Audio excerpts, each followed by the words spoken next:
పాపము వలన బాధం ఎంత కష్టో తెలిసింది కాబట్టి మళ్ళీ బాధ రాకూడదంటే పాపం చేయకుండా ఉండాలి. పుణ్యాన్ని చేసుకోవడానికి ఇది శరీరం ఉపకరణం. అందుకు కాళిదాస మహాకవి శరీరమాద్యంకులు ధర్మ సాధనం అంటాడు. ధర్మం చేయడానికి ఇది సాధనం. అది తెలుసుకుని ప్రవర్తించాలి. లేకపోతే దీంతో పాపం చేసి దుఃఖం వద్దంటే ఎలా మానుతుంది? కల్మషభూయిష్టమైన ఆహారం తిని ఆరోగ్యంగా ఉండాలంటే ఎట్లా ఉంటాం? పరిశుద్ధమైన ఆహారం తింటే ఆరోగ్యంగా ఉంటాం. అట్లాగే మంచి కర్మలు చేస్తే మంచి ఫలితాలు వస్తాయి, చెడ్డ కర్మలు చేస్తే చెడ్డ ఫలితాలు వస్తాయి.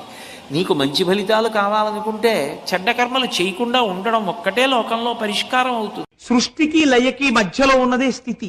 ఆ స్థితి ఎందున్నది కూడా భస్మయే.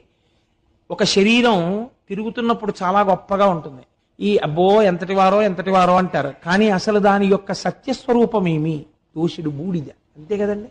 దాని సత్యం అంతే. దోషుడు బూడిద ఒక ఆకారాన్ని పొంది నడుస్తోంది. దాని సత్యస్వరూపం